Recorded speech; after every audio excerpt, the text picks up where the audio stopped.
Today we discuss Jordan Addison, the USC standout who joins the Minnesota Vikings as the third wide receiver selected in the 2023 NFL Draft. With Adam Thielen's departure, Addison steps into a prime opportunity alongside Justin Jefferson, offering immediate production and a solid floor. Join us as we break down Addison's NFL outlook with Tyler Forness of the Vikings Wire, next on Draft Brothers. All right, welcome to the Draft Brothers podcast, powered by Champions Round, where we discuss all things NFL and fantasy football. Thanks for joining us. I'm your host, Jeff Hasley, and I'm joined by my draft brother, Dan Turner. And today we're going to dive into the rookie profile of Jordan Addison of the Minnesota Vikings. We welcome back to the show Tyler Forness. He's the managing editor of the Vikings Wire. He's going to assist us in assessing Addison's potential and what makes him such a valuable piece to the Vikings offense.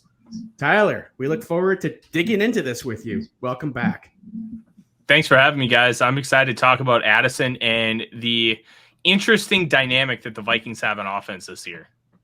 All right. Well, before we continue, be sure to check out our other videos in our rookie profile series. And if you like this type of content, consider liking this video and subscribing to our channel. And let us know in the comments what your predictions are for Jordan Addison's rookie season. All right, let's get to it.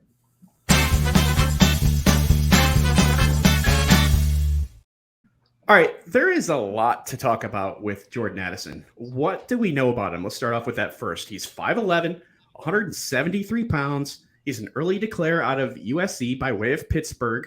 He was selected 23rd overall in the 2023 NFL Draft. He turned 21 this past January, and he's a former Biletnikoff Award winner. Addison may not be the most athletic receiver, but he's an excellent route runner, and his footwork is impressive.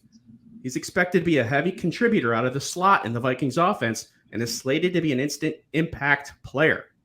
So, Tyler, he's 10 pounds less than fellow rookie Marvin Mims, and he's slower than him, a 4.49 40 versus a 4.38 40 from Mims.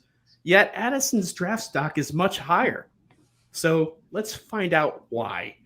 What makes Addison so good, Tyler? He's kind of on the small side, and he's not that fast. He just understands how to play receiver. And I think it's one of those things where you look at the success teams have had on day two drafting wide receivers because there was always viewed as some kind of fatal flaw. DK Metcalf couldn't run a 3-cone. Like, some guys just weren't fast enough. And sometimes it just doesn't matter. You just know how to play receiver. And I think Devontae Adams is kind of the poster child of that.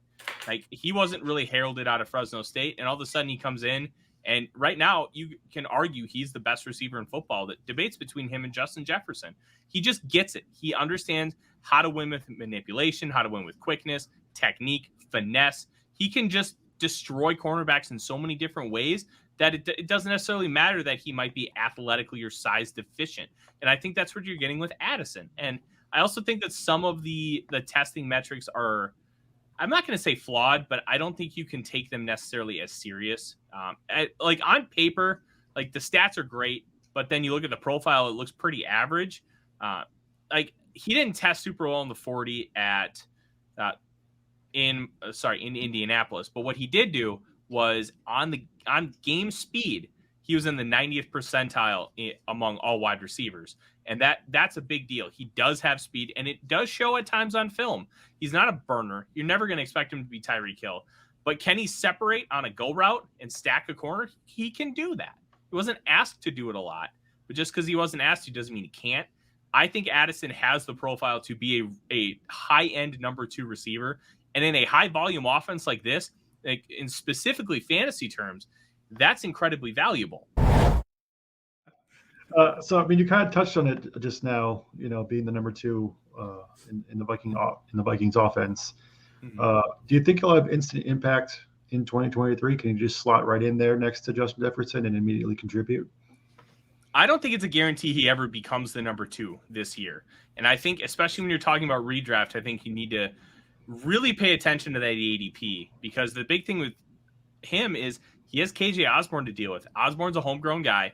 He really came on at the end of last year, like 750 yards receiving.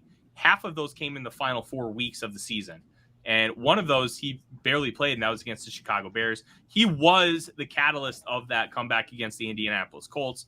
He's going to have to fight with him for snaps. They really like Osborne and what he's able to do. And Osborne's been the number one receiver in OTAs because Justin Jefferson has not been attending because they're voluntary. So when you kind of look at all that, and you have TJ Hawkinson there as well, they're also going to try and do a lot more 12 personnel. They signed Josh Oliver, who was drafted out of San Jose State as a pass catching only tight end without much blocking prowess. He gets traded from the Jaguars to the Ravens before 2021, and they turn him into a great blocking tight end.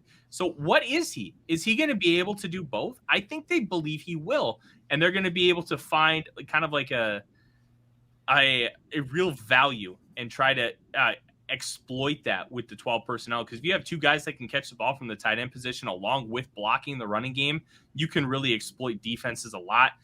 I don't know where that leaves Addison. If he is great from the start, I think he's going to get a lot more opportunities.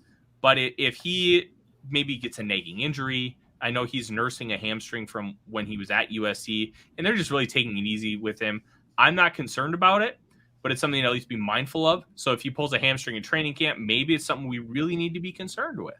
But I think when you kind of factor everything together, he could have like 1,000 yards and 75 catches and 8 touchdowns, or he could have like 30 catches for 400 yards and 2 touchdowns. There's such a wide variance considering where this Vikings offense might go and how they might prioritize utilizing a guy like KJ Osborne, that I think you need to really understand where you're drafting him and not overdraft him and put yourself in a rough spot if he ends up being on the lower end of some of those projections. That's a good point, and something that people probably don't necessarily want to hear because they're thinking, Addison, first round pick, 23rd overall. Where's he going to play? He's got Justin Jefferson on this team. Defenses are going to focus on him. Defenses are going to focus on Hawkinson. So Addison immediately comes into mind as someone who could just kind of like run circles around defenses with the ability to just be open. And like you already mentioned, that he's kind of slippery. He's a slippery receiver, can get open. We saw that kind of with Thielen too. All right, well, that's interesting. So exactly how does having Justin Jefferson on the field benefit him? And can you see the Vikings completely exploiting that? Oh, absolutely. Last year, I pounded the table for the Vikings to take Chris Olave at number 12. He obviously didn't fall there. I didn't think he was going to get drafted before 12, but he was my wide receiver 1 last year with a bullet, and I thought he was far and away the best at winning at the catch point outside of Drake London, because Drake London was just an absolute anomaly in that area. But he was so savvy in how he ran routes, explosive in and out of breaks, and I just loved him. And I thought the idea of pairing Justin Jefferson with a guy who has a skill set comparable to what Justin Jefferson brings, I think could take this offense to a whole new level. You want to win deep, but if you can dominate the intermediate level of the field, that 10 to 19 yard window, that's what's going to win you championships, because you're going to be able to continuously move the sticks. It's higher percentage throws than just being able to send it downfield.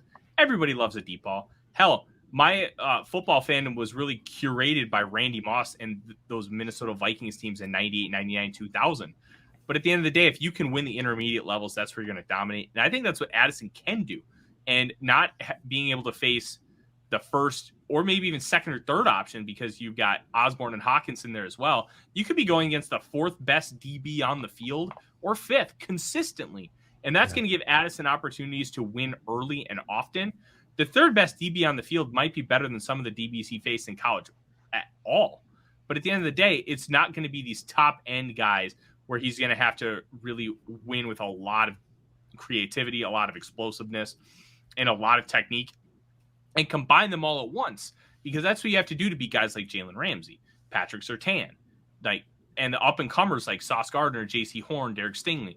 He's going to be able to do it against lesser-known guys who are still trying to prove themselves and show that they can be a starting cornerback in the National Football League. So if he does get on the field, I think that's going to help him a lot, because he's going to be able to see easier situations than he would if he were going to a team where, like, okay, you just got drafted by the Bears at 9th overall. You're going to see all the best corners in football. Like, this is a very, very easy situation in comparison.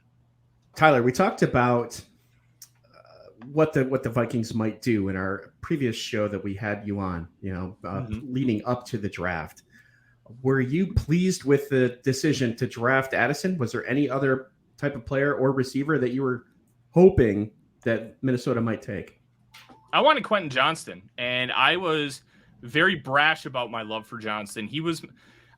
So when I do my draft stuff, I do it with a Viking slant because that's obviously my job. And I try to watch the positions that the Vikings need. So I actually didn't watch any offensive linemen in depth because the Vikings didn't need any. And of the 67 players I watched, most of whom were taken in the top 100, I had Quentin Johnson as my 3rd overall player. And I loved his potential. I loved how he was able to do a lot of different things. TCU didn't ask him to do everything you're going to ask him to do at the next level. But I think he showed enough proficiencies to be able to take that step and to be able to utilize super quick feet to be able to improve as a route runner. And he showed enough flashes to me on tape because I was able to watch every single contested catch he had. More than half of them were on slants or were called back on penalties. So even though he only caught 8 of 24 last year, like when you drop 5 DPIs, you might as well count that as those as completions because they're doing almost the same. So 13 of 24 were successful. He had like 3 slant patterns that got jumped. Like, that's not necessarily his fault. It's a slant. Like, that's kind of what you're dealing with in college football, guys who are super aggressive and attacking downhill.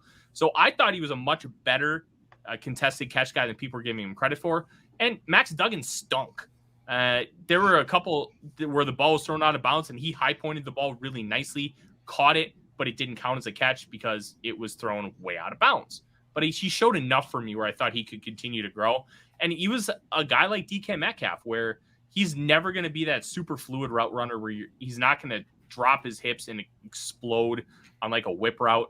But he's going to give you so much utility in areas that just help you change the game that I thought he was just going to be a tremendous wide receiver. And I'm excited to see what he's going to do with Kellen Moore and the Chargers.